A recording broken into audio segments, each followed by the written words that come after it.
Hi there, welcome back to my channel. I'm Zijing, a daytime data scientist and a free-time content creator. I talk about my life, my work, books that I read in my channels.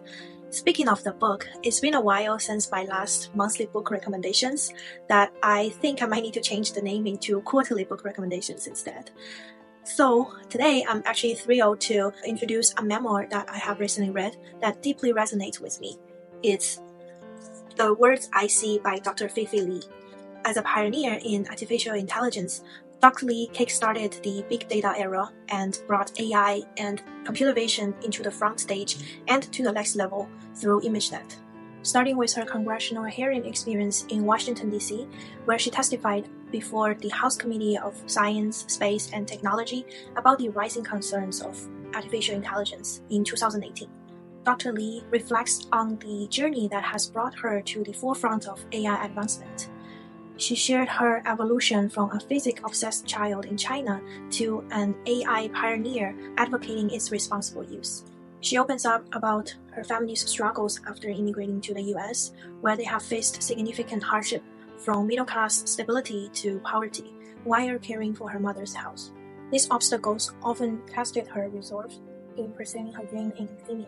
Despite all these challenges and hardships, she still finds her North Star as a scientist, persistently overcoming obstacles to create groundbreaking innovations. Dr. Li's memoir not only captures her relentless pursuit of this vision, but also her thoughtful reflections on the critical issues surrounding AI and its interactions with humanity. As a data scientist immersed in AI's latest practice and applications, and as a Chinese female immigrant navigating my own challenges, I find Dr. Li's journey profoundly inspiring. This book touches so many aspects of her life that echo my experiences as we constantly looking for our positions in the world.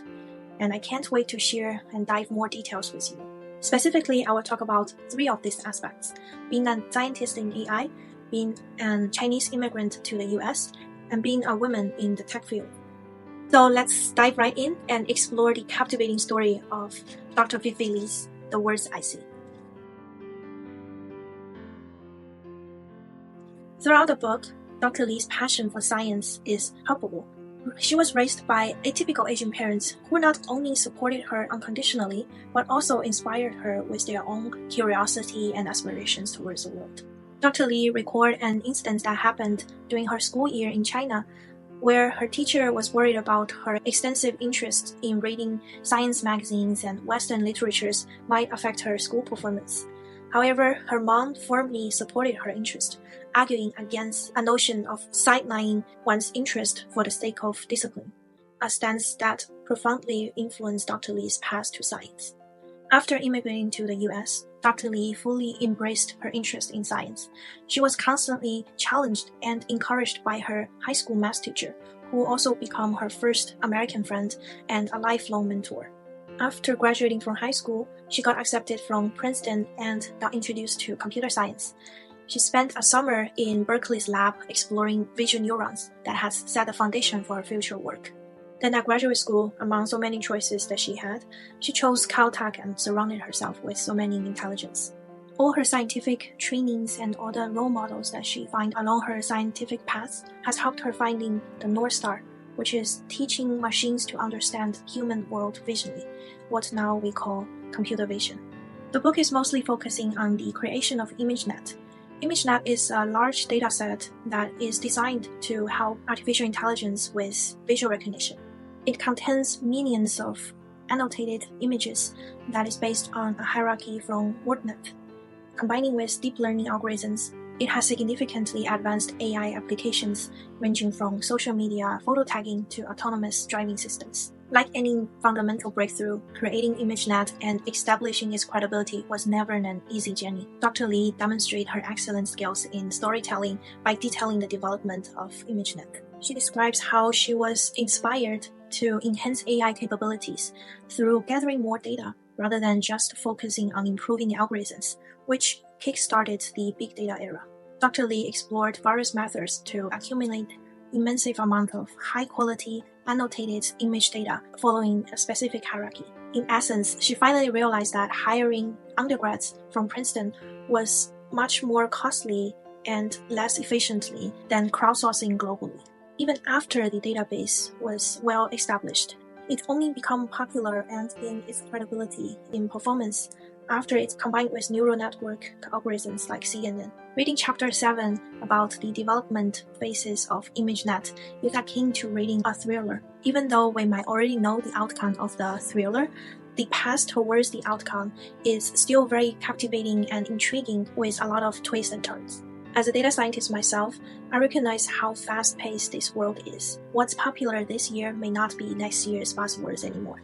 Learning about the development and introduction of imageNet and its superpowers, which occurred before I entered this field, it has been very enlightening.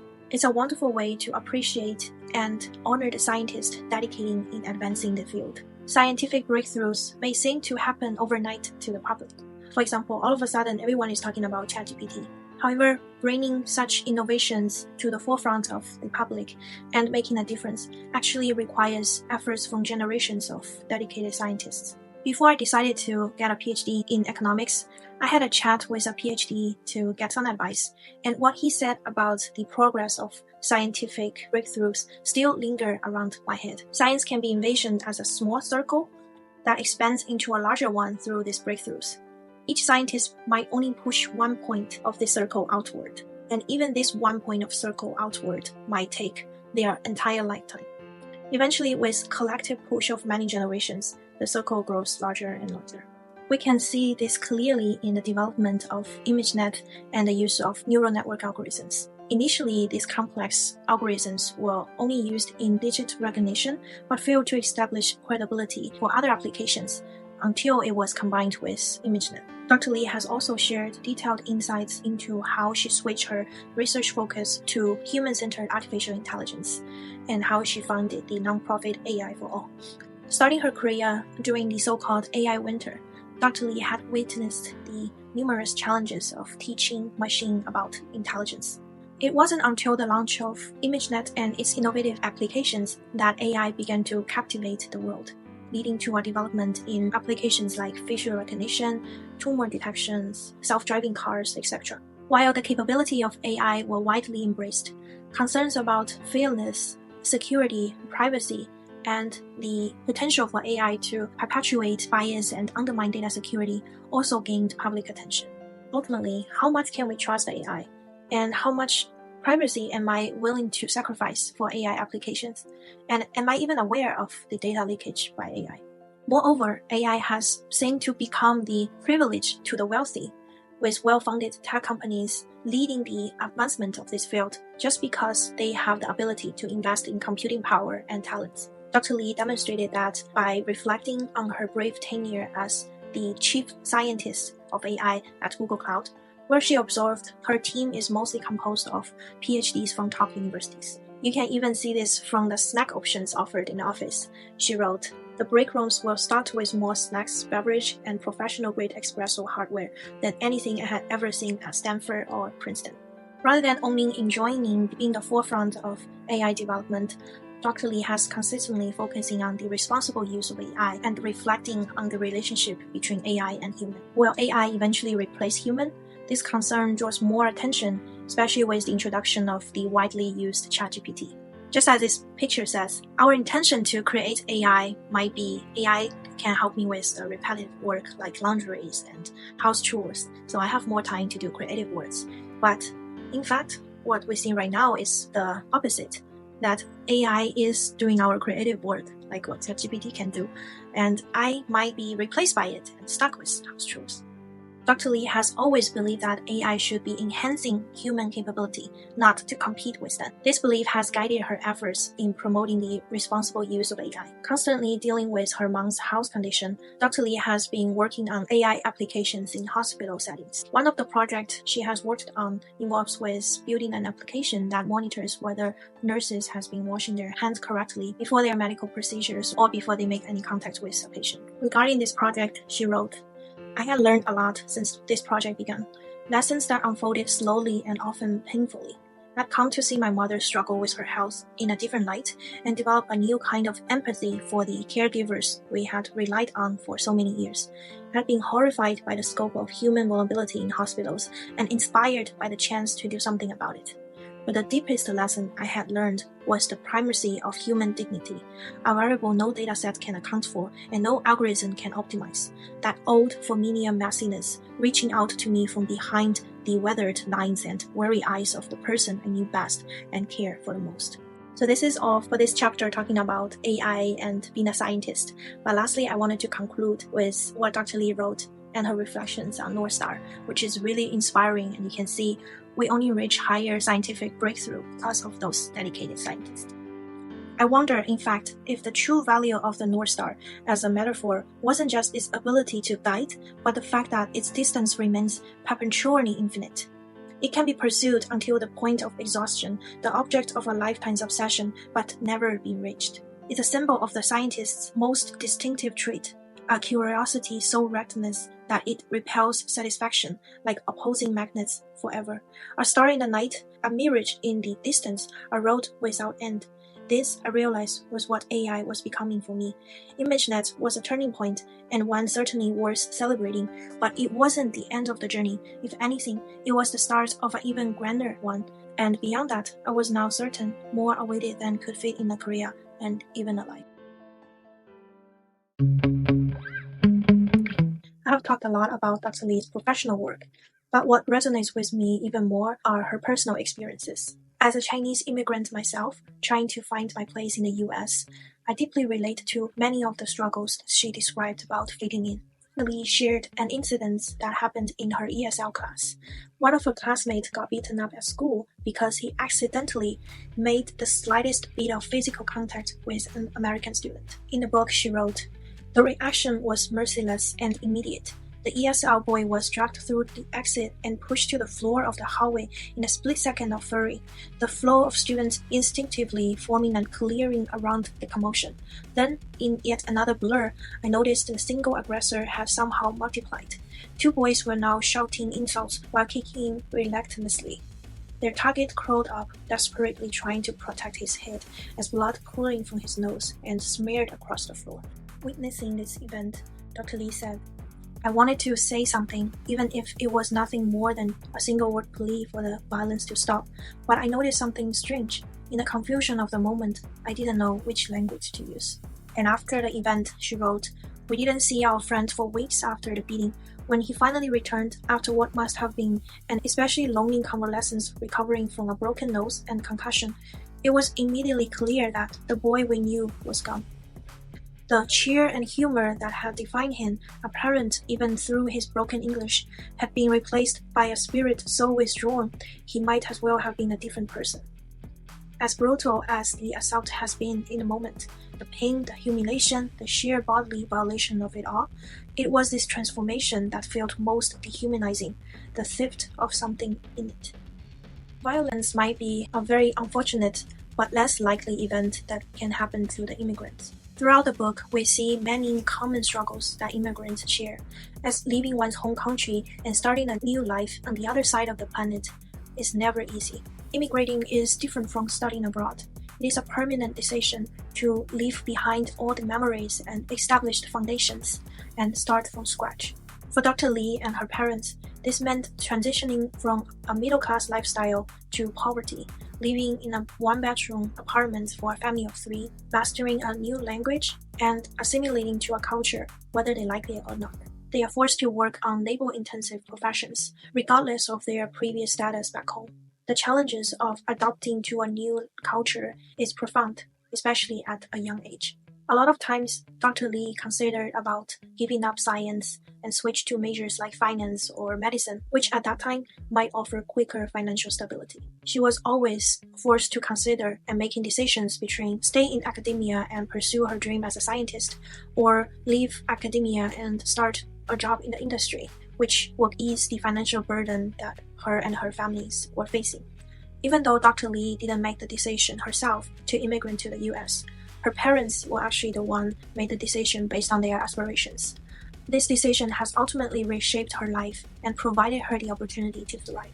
After finished her lab work at Berkeley, she mentioned, part of me never left the dark of that Berkeley lab.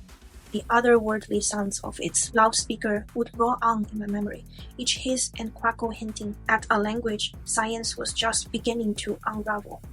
Even more than Princeton, it was the place that most fully demonstrated what my parents sought in coming to this country.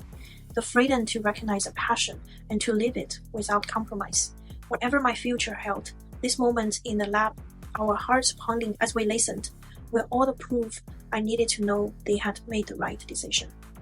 Although she took the uneasy road, she wouldn't be who she is right now without all the struggles she conquered along the way. When she talked about who she identified herself as, she said, whether I would ever feel like a particular kind of person, Chinese, American, maybe even an honorary Italian, I had long since shed the fear that I didn't belong. The people I have met along the way and the kindness they have shown me soar to that. The path of an immigrant hasn't been an easy one, but I am perpetually grateful for where it's taken me. As an immigrant, at one point we might be able to make peace with the constant struggles to fit in and the constant search for a sense of home. Regarding this, in the end of the book, she wrote, looking back on my career, I believe that the experience of moving across the world left a mark on me that I am only now beginning to understand, one that continues to influence my research and thinking.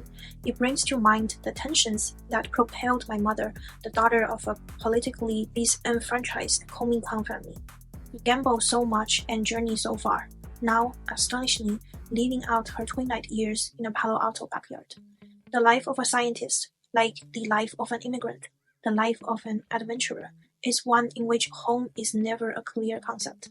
The best work always happens on the borders, where ideas are forever trapped between coming and going, explored by strangers in strange land, insiders and outsiders at the same time. But that's what makes us so powerful. It keeps our perspectives unique and frees us to challenge the status quo.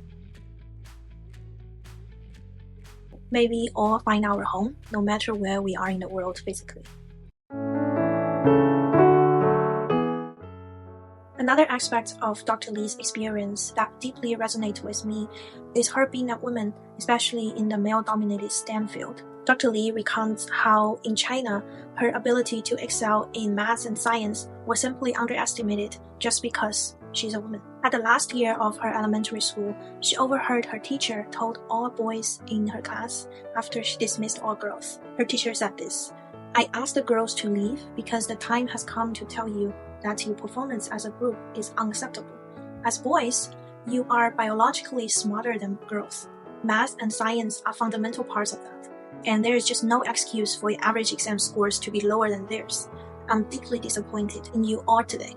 Then, perhaps sensing that a note of encouragement was in order as well, the teacher's tone seemed to soften as the lecture concluded. But I don't want you to lose hope. As you become teenagers, you'll find the girls among you naturally grow stupider. Their potential will fade and their scores will drop. Even still, I expect you all to work harder and live up to your potential as boys. Falling behind the girls is unacceptable. Do you understand? I never questioned this bias because I have heard similar sentiments among various sources. Teachers, relatives, friends, even my own parents. To an extent, I almost internalized those ideas, nearly convincing myself as a girl I am less capable than boys in the tech world, and that I'm just lucky to be one of the few girls in my cohort or on my work team. I always fear that one day they will discover my flaws and my inability to perform well. Although Dr. Li did not specifically elaborate on her struggle as a woman in her academic career in the US, I couldn't help but wonder whether her gender had played a role in the challenges that she faced as she trying to establish the credibility of imageNet in the beginning. She notes in her book that when she was elected as the director of the Stanford Artificial Intelligence Lab, she was the first woman to hold that title, although she was the 7th director. As a professor in the engineering department, the skewed gender ratio is so pronounced that a female student stands out to her just because of her gender. Having experienced so many challenges, including the gender bias in AI, from its training process to its applications, and to the opportunity to learn AI as AI become more and more privileged, Dr. Li was motivated to start and found a nonprofit organization, AI for All. This organization offers AI-related courses to minority groups, preparing them for the future and potentially shielding them from some of the biases that she has faced. In a society that defaults female as the second gender, it is easy to fall into the trap and be unconfident just because of our gender. After she overheard her teacher saying those comments to the boys in her class, she said, "As time passed, I began to realize that the incident wasn't the first sign that my family's inclusivity wasn't a given outside the home. Most indications were subtle, if not intangible, like the sneaking suspicion that teachers doled out encouragement more readily to boys when it came to math and science. Others were overt, like the time I volunteered for first grade soccer, not the boys' team, but the school team, and was told that girls simply weren't allowed to play. Shocked as I was by my teacher's words, I wasn't dissuaded. They only amplified the mandate of my upbringing, to imagine something bigger than the world around me, no matter what might stand in my way. Now I didn't just want to see further, but to reach further as well. It feels like math and science were boys' game, so be it. But this wasn't soccer. They couldn't stop me from playing this time, and I was determined to win." The thing for a man's life is return, as illustrated in Odyssey, while for women, her thing is to escape. The Chinese phrase 衣锦还乡 means returning home with glory, often describes men's returning to home after being successful in a certain way. But what about women? You seldom hear about it, probably because they have gone so far, and only when they skipped far, they finally have the chance to find themselves and thrive. And once they find themselves, they escaped, they wouldn't want to come back to the home that keep telling her that she is less capable than the boys. Besides this book, recently I have also been inspired by so many brilliant and sincere female creators in various fields.